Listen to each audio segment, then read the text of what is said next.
Okay, let's dive right into this explainer. Today, we're exploring the super high-stakes world of offshore piping design. We're going to uncover the absolute critical standards that keep these massive, multi-billion-dollar structures from, well, bursting. When you stop and consider the sheer forces at play out there in the ocean, the pipes acting as the circulatory system for oil, gas, and water are constantly under just immense stress. So how on earth do engineers ensure they survive? Well, here is our roadmap for figuring that out today. We'll start with the engineering codes and standards, then move into calculating minimum wall thickness. After that, we'll cover piping pressure classes, pipe connection methods, and finally wrap things up with the hydrostatic pressure test. All right, let's kick things off with Section 1, the engineering codes and standards that govern all of this. To really get this, we have to completely change how we think about industrial rulebooks. Every single pipe on an offshore platform is designed and built to a specific code. And I want to be clear, this isn't just bureaucracy for the sake of bureaucracy. These standards are, quite literally, written in blood and past failure experiences to ensure absolute safety. We aren't just checking boxes. We're actively leveraging decades of hard-won engineering knowledge. Now, if you look at a stack of engineering codes on a designer's desk, the supreme law of the land for offshore process piping is going to be ASME B31.3.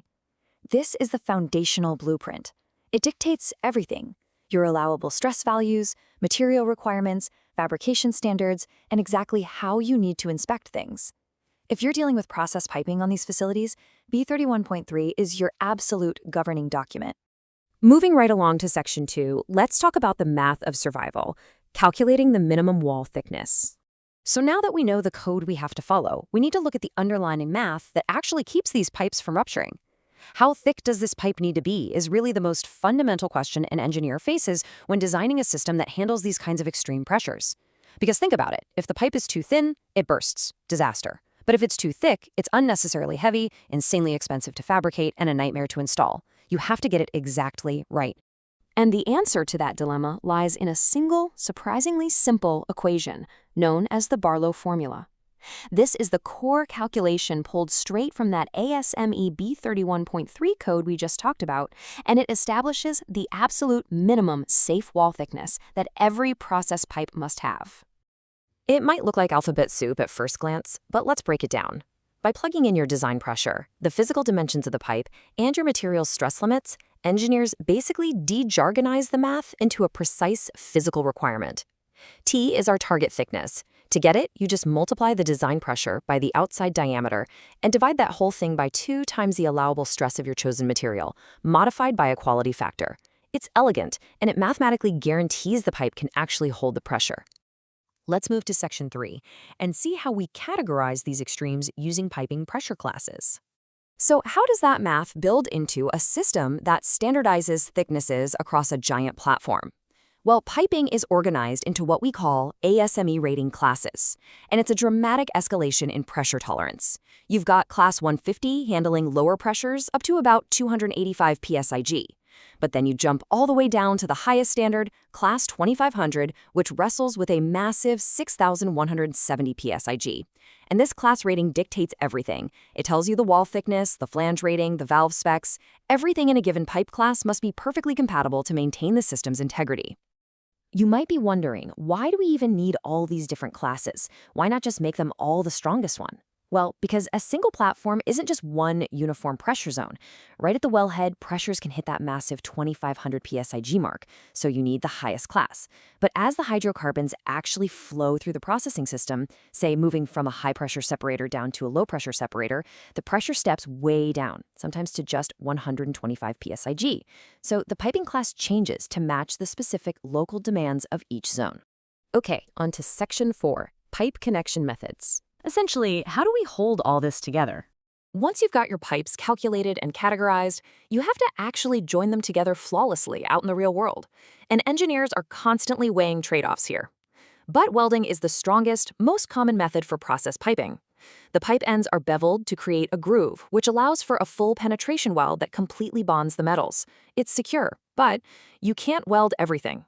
Flanged connections, where 2 flanges are bolted together with a gasket sandwiched in between, are absolutely essential when equipment needs to be taken apart for maintenance later on. The catch? They introduce a potential leak path.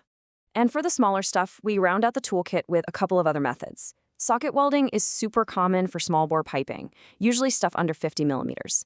The pipe just slips into a recessed socket and gets fillet welded around the edge. Then you've got screwed or threaded fittings.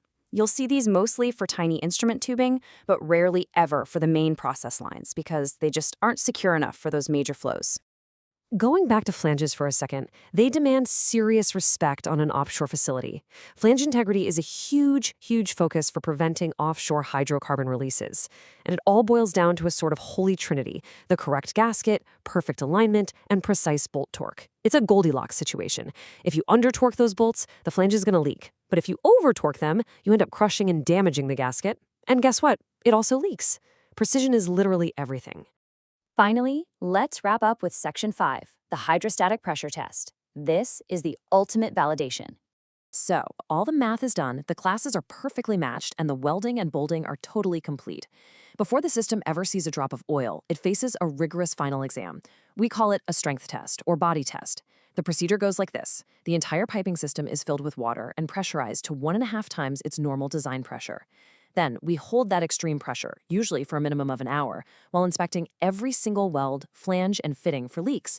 Only after passing this can the system be safely released for commissioning. Now, you might be asking, why use water? Why not just pump it full of air or gas? It's a great question, and it all comes down to basic physics. Water is an incompressible fluid. So, if a weld fails while you're pushing 1.5 times the design pressure with water, the pressure drops to zero almost instantly. You just get a puddle on the deck. Safe, right? Gas, on the other hand, compresses. If a pipe were to fail under massive gas pressure, that trapped gas suddenly expands. It essentially turns the pipe into a bomb, resulting in a catastrophic explosion. So water is the absolute standard. Well, I really hope this explainer has shown you how a mix of mathematical precision and incredibly rigorous testing turns what looks like bureaucratic red tape into a genuine, life-saving blueprint. From using the Barlow formula to calculate exactly how much steel we need to the brute force validation of a hydrostatic test, these standards are what keep the platform and its crew safe every single day. And it kind of leaves you wondering, doesn't it? As we push even further into more extreme, deep water environments in the future, how will these codes continue to evolve? Thanks for exploring this with me.